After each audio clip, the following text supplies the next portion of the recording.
사도행전 17장 16절부터 34절입니다. 오늘 본문의 배경이에입니다. 그리스의 국가적 영광과 명성을 뽐내는 아티카의 수도 아테네는 인간의 철학과 그리스 신들의 세계관이 집약된 종교의 도시이자 예술과 과학의 도시이며 최초로 민주주의가 시작된 곳입니다. 도시 이름은 싸움과 지성의 여신 아테나에서 유래한 것입니다. 서양 철학의 아버지로 불리는 소크라테스를 비롯해 플라톤, 아리스토텔레스로 이어지는 철학의 중심지입니다.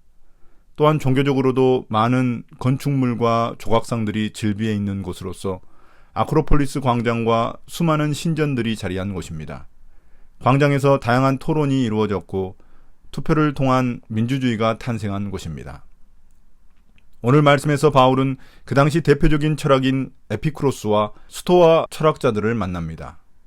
에피쿠로스 학파는 정신적 쾌락을 최고의 가치로 여겨 모든 행동의 동기와 선택의 목적이 즐거움이어야 한다고 믿었습니다.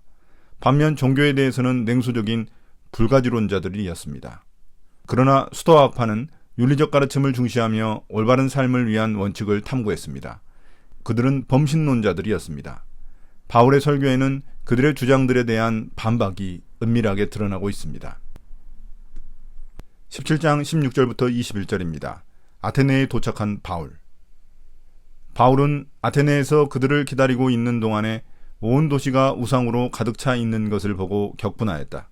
그래서 바울은 회당에서는 유대 사람들과 이방 사람 예배자들과 더불어 토론을 벌였고 또한 광장에서는 만나는 사람들과 날마다 토론하였다. 그리고 몇몇 에피쿠로스 철학자와 스토아 철학자도 바울과 논쟁하였는데 그 가운데서 몇몇 사람은 이 말쟁이가 도대체 무슨 소리를 하려는 것인가 하고 말하는가 하면 또 몇몇 사람은 그는 외국 신들을 선전하는 사람인 것 같다 하고 말하기도 하였다. 그것은 바울이 예수를 전하고 부활을 전하기 때문이었다. 그들은 바울을 붙들어 아레오바고 법정으로 데리고 가서 당신이 말하는 이 새로운 교훈이 무엇인지 우리가 알 수 있겠소. 당신은 우리 교회에 생소한 것을 소개하고 있는데 도대체 그것이 무엇인지 알고 싶소 하고 말하였다. 모든 아테네 사람과 거기에 살고 있는 외국 사람들은 무엇이나 새로운 것을 말하고 듣는 일로만 세월을 보내는 사람들이었다. 아테네에 도착한 바울은 그곳에 있는 수많은 신전들과 조각상들을 보며 분노를 참지 못합니다. 도시가 온통 우상들로 가득 차 있다고 느낀 것입니다. 아테네 사람들이 자랑스럽게 여기던 것들이 바울에게는 혐오스러운 우상들에 불과한 것입니다. 바울은 이곳에서도 회당을 찾아 유대인뿐만 아니라 하나님을 경외하는 이방인들과 토론을 벌였고 광장에서도 많은 사람을 만나 날마다 토론했습니다. 그 중에는 에피쿠로스 철학자와 스토아 철학자도 있었습니다. 그들은 바울에게 이상한 사상을 퍼뜨리는 궤변가라고 말하기도 하고 외국 신들을 소개하는 선생이라고 말하기도 했습니다. 그런 철학자들에게 바울이 전하는 예수님과 부활은 매우 생소할 수밖에 없었던 것입니다. 그들은 바울을 붙들어 아레오바고 법정으로 데리고 가서 사람들에게 판단을 받으려고 합니다. 아레오바고는 새로운 사상이나 철학을 공개적으로 소개할 수 있는 기회를 주는 토론의 장입니다. 그들은 바울이 말하는 궤변 같은 새로운 사상에 대해 호기심을 가진 것입니다. 아테네 사람들은 새로운 것 외에는 관심을 갖지 않는 영적 허무함과 권태감을 가진 사람들이기 때문입니다. 이 도시의 영적 분위기를 잘 알 수 있는 대목입니다. 17장 22절부터 34절입니다. 바울의 설교.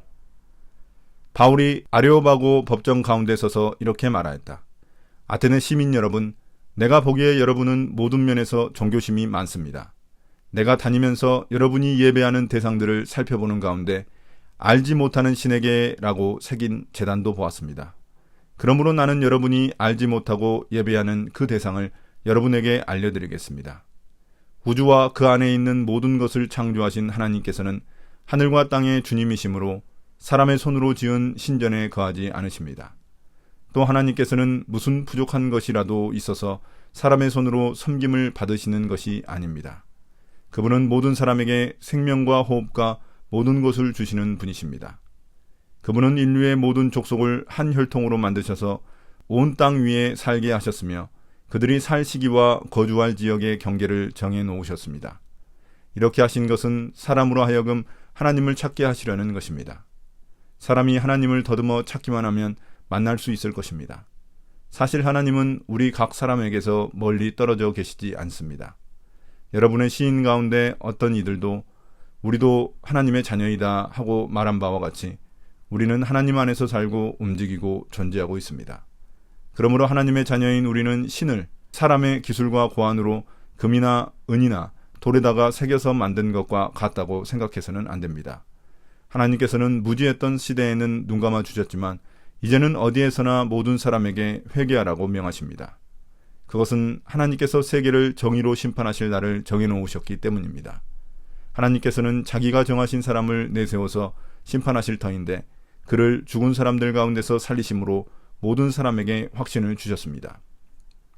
그들이 죽은 사람들의 부활에 대해서 들었을 때 더러는 비웃었으나 더러는 이 일에 관해서 당신의 말을 다시 듣고 싶소 하고 말하였다. 이렇게 바울은 그들을 떠났다. 그러나 몇몇 사람은 바울 편에 가담하여 신자가 되었다. 그 가운데는 아레오바고 법정의 판사인 디오누시오도 있었고 다마리라는 부인도 있었고 그 밖에 다른 사람들도 있었다. 이제 아레오바고에서 바울의 연설이 시작됩니다. 바울은 그곳 사람들이 종교성이 많다고 지적합니다. 바울은 그곳을 두루 다니며 수많은 신전과 조각상들을 보다가 알지 못하는 신에게라고 새겨진 제단도 발견했기 때문입니다. 바울은 그 알지 못하는 신에 대해 알려주겠다고 말하며 하나님을 소개합니다. 하나님을 우주와 하늘과 땅을 지으신 창조주로 규정하며 사람이 손으로 지은 신전에 계시는 분이 아님을 지적합니다. 그렇기에 하나님은 부족한 것이 있어 인간에게 음식물이나 손으로 섬김을 받는 분이 아니라 모든 사람에게 생명과 호흡과 모든 것을 주시는 분이라고 말합니다. 또한 하나님은 사람들에게 땅을 삶의 공간으로 주셔서 그들에게 살아갈 시대와 거주할 경계를 정해주셨다고 언급합니다. 이런 것들을 통해 하나님은 사람들이 자신을 찾게 하셔서 사람들이 더듬어 찾기만 하면 만날 수 있게 가까이 계신다고 호소합니다. 그 증거로 어떤 시인이 우리가 하나님의 자녀라고 했던 말을 언급합니다.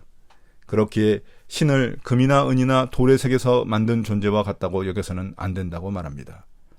그래서 바울은 지금까지는 알지 못하는 신으로 하나님을 알았기에 하나님이 눈 감아 주셨지만 이제는 하나님에 대해 알게 되었으니 회개하라고 선포합니다. 그 이유는 하나님이 자기가 정하신 사람, 즉 예수님을 통해 세상의 사람들을 심판하실 것이기 때문입니다. 그 증거가 바로 하나님이 예수님을 죽은 자 가운데서 다시 살리신 것입니다. 이런 바울의 설교를 들은 사람들은 비웃기도 했지만 몇몇은 다시 듣고 싶어 하기도 했습니다. 바울의 말처럼 헬라인에게 십자가와 부활은 어리석게 보였을 것입니다. 그 후 몇몇 사람들은 성도가 되었는데 그중 아레오바고 법정의 판사도 있고 다마리라는 부인과 다른 사람들도 있었습니다. 오늘 묵상입니다. 사도행전에서 바울은 9번 설교하는데 전하는 방식이 조금씩 차이가 있습니다. 여기서 어떤 주석가는 바울이 아테네에서 한 전도는 실패했다고 말합니다. 전도의 열매가 많지 않았기 때문입니다. 그렇다고 바울의 설교가 잘못된 것은 아닙니다. 바울은 그 당시 청중들의 가치관과 사고방식을 파악하여 그들이 더 잘 이해할 수 있고 와닿는 방식으로 복음을 전했습니다. 전도 열매에 대한 부분은 바울의 몫이 아니라 하나님의 몫입니다. 우리가 전도할 때에도 상대방이 가진 가치관과 사고방식을 잘 이해하고 있어야 합니다. 그것을 바탕으로 복음을 효과적으로 전해야만 합니다. 무턱대고 선포자 중심의 전도를 하는 것이 능사가 아닙니다. 그렇게 최선을 다한 후 열매는 하나님께 맡겨야만 합니다.